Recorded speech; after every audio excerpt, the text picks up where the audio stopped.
سامعین محترم، رمضان شریف کا بابرکت مہینہ اور اس میں آخری عشرہ جو رمضان شریف میں خاص اہمیت جسے حاصل ہے، ویسے تو رمضان شریف کا ہر لمحہ برکتوں سے بھرپور ہے، رحمتوں سے بھرپور ہے، فرائض کا ثواب 70 گنا کر دیا جاتا ہے۔ پھر اب یہ میرا اور آپ کا 70 گنا ہے، تو فیگرز میں بتاتے ہیں، اللہ جانے اللہ کا 70 گنا کتنا زیادہ ہوگا، ہمیں وہ انلیمیٹڈ ہے، اس کی کوئی حد نہیں ہے۔ یہ جو تیسرا عشرہ ہے، جہنم سے چھٹکارے کا، جہنم سے آزادی کا عشرہ ہے۔ نبی رحمت صلی اللہ علیہ وآلہ وسلم نے فرمایا، رمضان المبارک میں جہنم کے سارے دروازوں کو بند کر دیا جاتا ہے، جنت کے سارے دروازوں کو کھول دیا جاتا ہے۔ اللہ اپنی شان کے مطابق پہلے آسمان پہ آ کر رزق مانگنے والوں کو، مغفرت طلب کرنے والوں کو، بخشش مانگنے والوں کو، پریشانیوں سے سکون مانگنے والوں کو اللہ تعالیٰ سب کچھ عطا فرما دیتا ہے۔ جیسے ایک مشہور و معروف حدیث مبارکہ جو ہر سال بیان ہوتی ہے، تحدیث نعمت کے لیے میں پھر عرض کر رہا ہوں کہ سید عالم صلی اللہ علیہ وآلہ وسلم نے، آپ نے جب منبر شریف کی سیڑھی پہ قدم رکھتے ہوئے آمین کہا تھا تو صحابہ کرام نے پوچھا تھا کملی والے آقا کریم صلی اللہ علیہ وآلہ وسلم سے کہ یا رسول اللہ صلی اللہ علیہ وآلہ وسلم، 3 دفعہ معمول سے ہٹ کر آپ نے آمین کہا۔ یہ میں اس لیے حدیث مبارکہ سنا رہا ہوں، آپ لوگوں کو یاد ہوگی، زبانی یاد ہوگی۔ اس کو سنانے کا مقصد یہ ہے کہ رمضان شریف میں ہم نے اب تک اپنا کتنا احتساب کیا ہے کہ سید عالم صلی اللہ علیہ وآلہ وسلم آپ نے ارشاد فرمایا، پہلی دعا پر جب یہ کہا گیا حضرت سید الملائکہ نے کہ یا رسول اللہ ہلاک اور برباد ہو جائے وہ شخص کہ جس کے سامنے آپ صلی اللہ علیہ وآلہ وسلم کا ذکر مبارک ہو، وہ سن کر آپ پر درود شریف نہ پڑھے، تو میں نے کہا آمین۔ دوسرے نمبر پر پھر دعا یہ کی گئی کہ برباد ہو جائے وہ شخص کہ جو اپنے والدین کا بڑھاپا پائے اور ان کی خدمت کر کے جنت حاصل نہ کر سکے، وہ بھی برباد ہو جائے، میں نے کہا آمین۔ اور تیسرے نمبر پر دعا یہ مانگی گئی کہ جس نے رمضان شریف کا مہینہ پایا اور اس مہینے میں عبادات ریاضتیں کر کے وہ اگر اپنی بخشش نہ کروا سکا تو میں نے کہا آمین۔ 3 دعائیں آمنہ کے لال جناب محمد الرسول اللہ صلی اللہ علیہ وآلہ وسلم نے اس پر آمین کہا۔ ہم نے دیکھنا یہ ہے کہ اب تک سرکار دو عالم صلی اللہ علیہ وآلہ وسلم کی محبتیں ہمارے اندر کتنی اجاگر ہو چکی ہیں۔ حضور کا نام اس میں گرامی جب آ جاتا ہے تو ہم درود شریف کتنا پڑھتے ہیں، پہلے تو ہم نے یہ دیکھنا ہے، کیا ہمیں حضور کے نام کے لیے کسی دلیل کی ضرورت ہے، یا بس آمنہ کے لال جناب محمد رسول اللہ صلی اللہ علیہ وآلہ وسلم کا نام آ جائے تو محبتوں کا تقاضا یہ ہے حضور پر درود شریف بآواز بلند پڑھ لیا کریں۔ چونکہ حضرت ام المومنین عائشہ صدیقہ رضی اللہ تعالی عنہا سے نبی رحمت صلی اللہ علیہ وآلہ وسلم نے پوچھا، عائشہ بخیل کون ہے؟ تو ام المومنین نے اپنی بساط کے مطابق کچھ جوابات دیے۔ آقا کریم صلی اللہ علیہ وآلہ وسلم نے ارشاد فرمایا، بخیل وہ ہے جس کے سامنے مجھ محمد عربی کا نام لیا جائے اور سن کر مجھ پر درود شریف نہ پڑے، وہ بخیل ہے۔ اور محبتوں کا تقاضا کیا ہے کہ حضور کا نام آ جائے تو صلی اللہ علیہ وآلہ وسلم پڑھا جائے۔ ایک تو یہ اس حدیث پاک کا رزلٹ ہے۔ دوسرے نمبر پر فرمایا کہ والدین، جو اس وقت اس معاشرے کا المیہ یہ ہے کہ اللہ تعالیٰ نے بہت لوگوں کو یہ نعمتیں عطا کی ہوئی ہیں، جن کے پاس یہ نعمتیں ہیں ان کو قدر نہیں ہے، اور جن کے پاس یہ نعمتیں نہیں ہیں وہ اپنے والدین کو یاد کرتے ہیں۔ میں یہ کہنا چاہتا ہوں، اللہ نے جن جن لوگوں کو یہ نعمتیں عطا کی ہیں، اپنے والدین کی اتنی خدمت کریں کہ ان کی خدمت کرنے کے سبب اللہ آپ کو جنت عطا فرما دے۔ دیکھیں یہ دعا کوئی عام نہیں ہے، یہ مانگی ہے سید الملائکہ نے، وہ وہاں پر بھی دعا مانگ سکتے تھے۔ اس بارگاہ میں بیٹھ کر جہاں پر ان کی ڈیوٹی ہے کہہ دیتے مالک برباد ہو جائے تو دعا قبول تھی۔ انہوں نے دعا کو مانگنا مسجد نبوی میں آ کر سمجھا کہ نہیں، اس دعا کو پختگی چاہتا ہوں، اس دعا پر کملی والے آقا کریم نے آمین کہہ دیا، پھر یہ اللہ کی بارگاہ سے ریجیکٹ نہیں ہوگی۔ اللہ اپنے محبوب کی کسی بات کو ریجیکٹ نہیں کرتا، تو یہاں پر دعا مانگی گئی۔ صاحبو، اس میں حکمت یہ ہے کہ اپنے والدین کا بڑھاپا، جن جن کے پاس والدین کی صورت میں نعمتیں موجود ہیں، وہ ان کی اتنی خدمت کریں کہ اللہ جنت عطا فرما دے۔ اگر ایسا نہیں کریں گے تو وہ شخص ہلاک بھی ہوگا اور برباد بھی ہو جائے گا۔ تیسرے نمبر پر فرمایا، جس نے رمضان شریف کا روزہ رکھا، رمضان شریف کا مہینہ پایا، اور اس مہینے میں وہ عبادات کر کے مغفرت نہ حاصل کر سکا، وہ بھی برباد ہو گیا۔ پہلے دن سے لے کے آج تک یہاں پر ہم موجود ہیں، تو آپ دیکھیں ہم نے اس تیسرے عشرے تک کتنی عبادات کی ہیں۔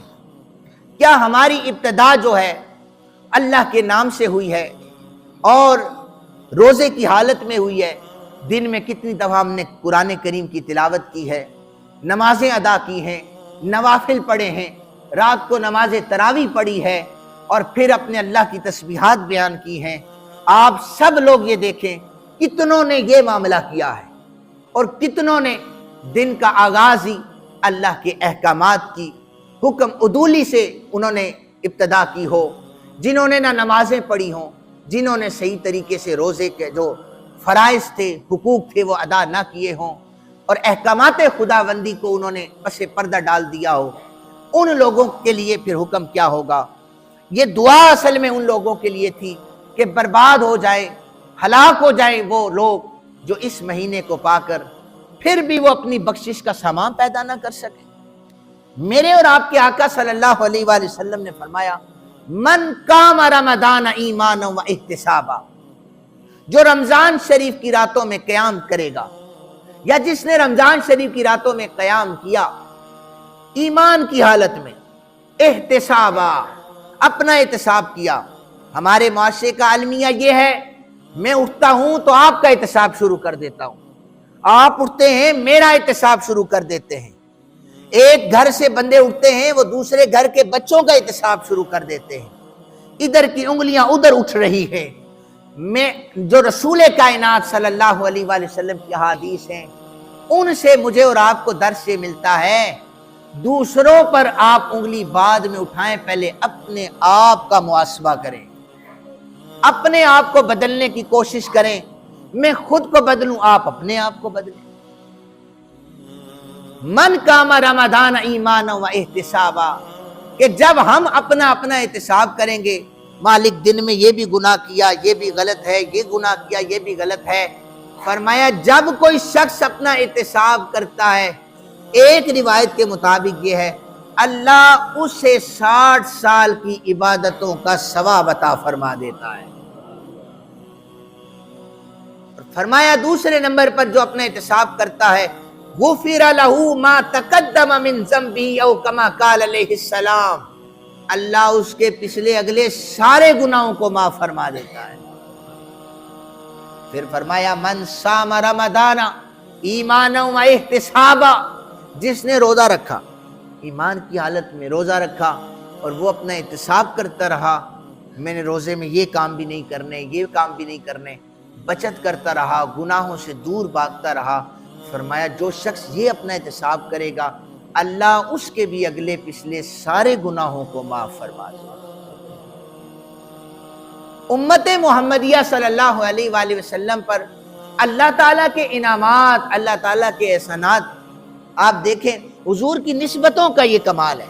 آپ کو سچی بتاؤں، میرے اور آپ کے اندر وہ اتنی اہلیت یا ہماری اتنی حیثیت نہیں ہے کہ اللہ ہماری عبادتوں کو دیکھتے ہوئے ہمیں نوازے۔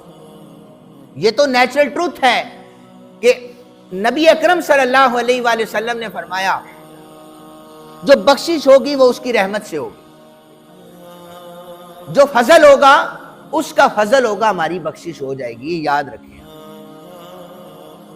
نبی کریم صلی اللہ علیہ وآلہ وسلم نے جب میں نے ابتداءً آیات پڑھی اِنَّا أَنزَلْنَاهُ فِي لَيْلَةِ الْقَدْرِ، حدیث مبارکہ ہے کہ رمضان شریف کی آخری جو طاق راتیں ہیں ان میں اللہ نے ایک رات ایسی رکھی ہے جو 1000 مہینوں سے افضل ہے۔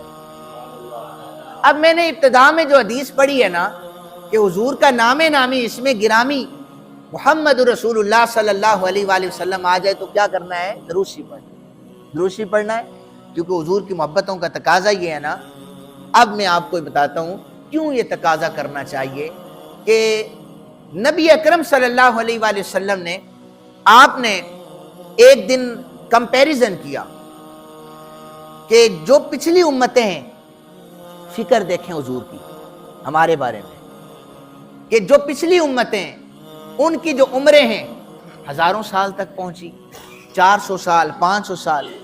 ایوریج جو امت محمدیہ صلی اللہ علیہ وآلہ وسلم کی یہ عمریں ہیں اس کی جو 70 برس یا 60 سے 70 برس کے درمیان، نبی اکرم صلی اللہ علیہ وآلہ وسلم پریشان ہو گئے، یا اللہ پچھلی امتوں کو تو اتنی عمریں عطا کی، میری امت کی عمریں 60 سے 70 برس یہ ایوریج ہے، تو بھلا یہ عبادات کریں گے، ایک بندہ 400 سال اللہ کی عبادت کر رہا ہے، ایک بندہ 60 برس اللہ کی عبادت کر رہا ہے، تو ان کی عبادتیں تو زیادہ ہو گئی نا، ان کے جو معاملات ہیں نیکیوں والے وہ زیادہ ہو گئے، نیکیاں زیادہ ہو گئی۔ اللہ عز و جل نے رسول کائنات صلی اللہ علیہ وآلہ وسلم کی امت کو یہ تحفہ عطا فرمایا، اِنَّا أَنزَلْنَاهُ فِي لَيْلَةِ الْقَدْرِ وَمَا أَدْرَاكَ مَا لَيْلَةُ الْقَدْرِ لَيْلَةُ الْقَدْرِ خَيْرٌ مِّنْ أَلْفِ شَهْرٍ۔ محبوب میں تیری امت کو یہ تحفہ دے رہا ہوں، ایک رات رمضان شریف میں ایسی تمہیں عطا کر دوں گا وہ 1000 مہینوں سے افضل شمار کر دی جائے گی۔ جس نے اس رات کو پا لیا، جس نے اس رات کو پا لیا، تم 400 سال کی بات کرتے ہو، ان کی عمریں ہیں 500 سال کی بات کرتے ہو، جس نے ایک رات طاق راتوں میں اللہ کے لیے جاگ کر اللہ کے آگے سر بسجود ہو کر اس رات کو حاصل کر لیا، 1000 مہینوں سے افضل اس کا ثواب لکھ دیا جائے۔ دیکھیں یہ 2 تحفے ہیں جو میں نے پچھلے جمعے امام حسن پاک کی شان مبارکہ بیان کرتے ہوئے بتایا کہ جب نبی پاک صلی اللہ علیہ وآلہ وسلم پریشان ہوئے، اللہ نے ایک تحفہ ڈائریکٹ رسول اللہ صلی اللہ علیہ وآلہ وسلم کو دیا، وہ اِنَّا أَعْطَيْنَاكَ الْكَوْثَرَ خیر کثیر کی صورت میں تھا۔ جب امت کے لیے حضور پریشان ہوئے تو اِنَّا أَنزَلْنَاهُ فِي لَيْلَةِ الْقَدْرِ لیلۃ القدر کے حوالے سے امت کے لیے تحفہ عطا فرما دیا۔ یہ امت محمدیہ پر احسان ہے اللہ عز و جل کا بوسیلہ سید عالم صلی اللہ علیہ وآلہ وسلم۔ آپ لوگوں میں سے میرا حسن ظن ہے، ہر شخص یہ شوق رکھتا ہے ہمیں احادیث سنائی جائیں، ہمیں وہ باتیں سنائی جائیں جو سید عالم صلی اللہ علیہ وآلہ وسلم کے زمانے میں ہوئی۔ اسی طرح تابعین یہ شوق رکھتے تھے کہ صحابہ کے قریب قریب ہوں، صحابہ ہمیں بتائیں کہ نبی اکرم صلی اللہ علیہ وآلہ وسلم کی لیلۃ القدر کا جو وہ دیکھنے کا انداز تھا، اس کی کیفیات تھی، وہ کیسی۔ ایک تابعی حضرت ابو سلمہ رضی اللہ تعالی عنہ، اور یہ دوست حضرت سعید خدری رضی اللہ تعالی عنہ کے۔ ایک دن انہوں نے حضرت ابو سعید خدری رضی اللہ تعالیٰ عنہ کو بلایا کہ میں تمہارے ساتھ باغ میں کچھ چہل قدمی کرنا چاہتا ہوں۔ ہاتھ میں ہاتھ پکڑا اور کہنے لگے جناب حضرت ابو سعید خدری آپ مجھے یہ بتائیں نا نبی پاک صلی اللہ علیہ وآلہ وسلم کی لیلۃ القدر کی کیفیات کیا ہے؟ ہر کوئی پسند کرتا ہے۔ تو یہ حدیث مبارکہ موجود ہے، ابو سلمہ راوی بھی ہیں، وہ کہتے ہیں جب میں نے ہاتھ پکڑا تو انہوں نے بتایا کہ ایک دن ایسا آیا جب رمضان شریف تھا تو نبی اکرم صلی اللہ علیہ وآلہ وسلم ابتدا سے ہی پہلے عشرے میں ہی اعتکاف میں بیٹھے۔ اب اعتکاف کا مقصد بھی یہ ہے، یاد رکھیں احادیث سے اعتکاف کا مقصد بھی یہی پتہ چلتا ہے کہ اعتکاف کا مقصد عبادات تو ہیں لیکن لیلۃ القدر کو تلاش کرنا یہ سب سے بڑا مقصد ہے اعتکاف کا۔ پہلے عشرے میں سید عالم صلی اللہ علیہ وآلہ وسلم نے اعتکاف کیا۔ ابو سعید کہتے ہیں ہم نے بھی حضور کے ساتھ اعتکاف کر 10 دن ہم اعتکاف بیٹھے۔ تو سید الملائکہ پہلے عشرے کے اختتام پر جب رحمت کا عشرہ اختتام پذیر ہوا تشریف لائے اور آ کر کے عرض کرنے لگے حضور جس چیز کو آپ تلاش کر رہے ہیں نا وہ تھوڑی آگے ہے۔ تو نبی رحمت صلی اللہ علیہ وآلہ وسلم نے پھر دوسرے عشرے کا اعتکاف شروع کر دیا۔ گھروں سے دور صحابہ 10 دن کے لیے پہلے ہی بیٹھے ہوئے تھے، اب ہم گھروں کو جائیں گے۔ نبی اکرم صلی اللہ علیہ وآلہ وسلم جب دوسرا 10 دن کا اعتکاف شروع کیا صحابہ گھروں کو نہیں گئے، صحابہ نے معاملات زندگی ترک کر دیے، کہا بس کملی والے آقا کریم صلی اللہ علیہ وآلہ وسلم کی محبت کا تقاضا یہ ہے کہ ہم حضور کے ساتھ ہی جڑے رہیں۔ کہتے ہیں اگلے 10 دن بھی صحابہ کرام اعتکاف بیٹھ گئے، 20 دن پورے ہو گئے۔ صحابہ ابو سعید کہتے ہیں صحابہ سارے کے سارے اپنے اپنے گھروں میں جانے لگے۔ نبی رحمت صلی اللہ علیہ وآلہ وسلم کو ادھر سے پھر پیغام آ گیا کہ جسے آپ تلاش کر رہے ہیں ہم نے اس رات کو آخری عشرے کی تاکراتوں میں رکھا ہے۔ حضور نے اعلان کیا میرے صحابہ واپس آؤ، اب گھروں کو نہ جانا، اب تو انعام ملنے والا ہے۔ وہ آخری 10 دن آ چکے ہیں جن میں ہم نے لیلۃ القدر کو تلاش کرنا ہے۔ ان 10 دنوں میں ہم اللہ رب ذوالجلال کی اس تحفتاً جو عطا کی ہوئی رات ہے اسے تلاش کریں گے۔ صحابہ گھروں سے واپس پلٹے اور پھر مسجد نبوی شریف میں اعتکاف جاری کر دیا۔ پھر نبی اکرم صلی اللہ علیہ وآلہ وسلم نے صحابہ کرام کو بلایا، بلا کر کے کہنے لگے میرے صحابہ، جب راتیں گزری نا تو حضور نے بلایا۔ آقا کریم صلی اللہ علیہ وآلہ وسلم نے فرمایا کہ میں نے رات کو خواب دیکھا ہے، وہ رات دکھائی گئی۔ اس رات میں خوبصورت سا موسم تھا، نہ ہی اتنی شدت کی گرمی تھی نہ ہی اتنی سخت سردی تھی، وہ اتنی گرم رات بھی نہیں تھی اتنی ٹھنڈی بھی نہیں تھی، سکون کا ماحول تھا اور بارش برس رہی تھی، حتیٰ کہ مٹی جو تھی وہ کیچڑ نما ہو چکی تھی۔ میں نے سجدہ کیا، میری پیشانی پر وہ کیچڑ وہ خاک لگنے لگی۔ ابو سعید کہتے ہیں حضور نے یہ بیان کیا، ابھی حضور بیان کر رہے تھے ایک بدلی آئی، اس نے ہمارے اوپر سایہ کر دیا، سایہ ہوا تو بارش برسنے لگی، حتیٰ کہ مسجد نبوی شریف کی جو زمین تھی وہ گیلی ہو گئی۔ نبی پاک صلی اللہ علیہ وآلہ وسلم نے سجدہ کیا، ہم نے اسی طرح دیکھا کہ خاک نے پناہ نبی پاک صلی اللہ علیہ وسلم کی پیشانی میں لی ہوئی تھی۔ یہ لیلۃ القدر کی جو رات ہے نا، یہ لیلۃ القدر، یہ اس رات کے بعد کا ماحول ہے۔ انسان کو پتہ چل جاتا ہے آج کی رات ہم نے جو عبادات کی ہیں اگلے دن کا آنے والا ماحول بتا رہا ہے تمہیں لیلۃ القدر عطا کر دی گئی ہے۔ تو یہ صحابہ کرام رضوان اللہ تعالیٰ عنہم اجمعین نے وہ کیفیت بتائی جو سرکار دو عالم صلی اللہ علیہ وآلہ وسلم کے حوالے سے۔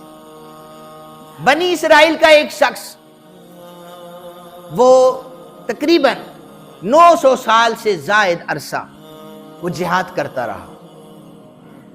اب جہاد کرنا کتنا افضل کام ہے، اپنی جان کو اللہ کے بارگاہ میں پیش کر دینا، ہتھیلی پہ رکھ کے اللہ رب ذوالجلال کے احکامات کی پاسداری کرتے ہوئے وہ پیش کر دینا۔ تو اس پر بھی یہ دوسری روایت سنا رہا ہوں، اس پر بھی تشویش ہوئی۔ وہ صحابہ کرام نے سوال کیا آقا عبادت نماز اپنی جگہ پر ہے، اس کی نیکیاں، اس کے نوافل، اس کے صدقات اپنی جگہ پر ہیں، لیکن یا رسول اللہ صرف ایک عمل جو جہاد ہے وہ 1000 سال ہوا ہے، کہاں اس کا 1000 سال کا صرف جہاد، کہاں ہماری عبادتیں؟ نبی پاک صلی اللہ علیہ وآلہ وسلم اس پر پریشان ہوئے تو اللہ تعالیٰ نے بتایا کہ لیلۃ القدر خیر من الف شہر، اللہ تعالیٰ فرما رہا ہے جو اس رات کو جاگ کر پا لے گا اسے 1000 مہینوں سے زیادہ افضل ثواب عطا فرما دیا جائے گا۔ یہ اللہ تعالیٰ جو انعامات کی بارش کر رہا ہے، اللہ تعالیٰ اپنی رحمتوں کی بارش کر رہا ہے، یہ حضور کا صدقہ ہے ہم پر۔ اس لیے صاحبو، یہ جو پہلے حدیث مبارکہ بتائی تھی، اگر میرے اور آپ کے آقا صلی اللہ علیہ وآلہ وسلم کو پر درود ان کا نام آ جائے تو ہم نے درود شریف اس لیے پڑھنا ہے چونکہ ہم ابھی موجود نہیں تھے، میرے اور آپ کے آقا صلی اللہ علیہ وآلہ وسلم میرے اور آپ کے لیے فکر مند تھے، میرے اور آپ کے لیے پریشان تھے، غاروں میں ہمارے لیے حضور روئے، سفر میں تھے ہمارے لیے دعائیں ہوئی، ہر جگہ پر، حتیٰ کہ روایات میں آتا ہے بروز محشر سید عالم صلی اللہ علیہ وآلہ وسلم سجدے میں اپنا سر رکھ کر التجا کریں گے، مالک اس وقت تک میرا سر نہیں اٹھے گا جب تک میرا آخری امتی بھی جہنم سے چھٹکارا نہیں پا سکتا۔ آپ کو میں نے تحویل قبلہ کا بتایا تھا، مشرق بھی اللہ کا ہے، مغرب بھی اللہ کا ہے نا۔ اگر مشرق کی طرف منہ کر کے نماز پڑھیں، مغرب کی طرف منہ کر کے نماز پڑھتے رہتے، بیت المقدس میں جو نماز ہو رہی تھی، کفار کا ایک اعتراض تھا کہ آیا بیت المقدس کی طرف منہ کر کے نماز پڑھی گئی تو وہ بھی اللہ کا ہے، یہ کعبۃ اللہ کی طرف منہ کیوں کیا گیا؟ قرآن حکیم نے کہا کہ مشرق بھی اللہ کا ہے، مغرب بھی اللہ کا ہے۔ اللہ عبادتوں کو تو دیکھتا ہی نہیں ہے، وہ تمہارے دلوں کو دیکھتا ہے۔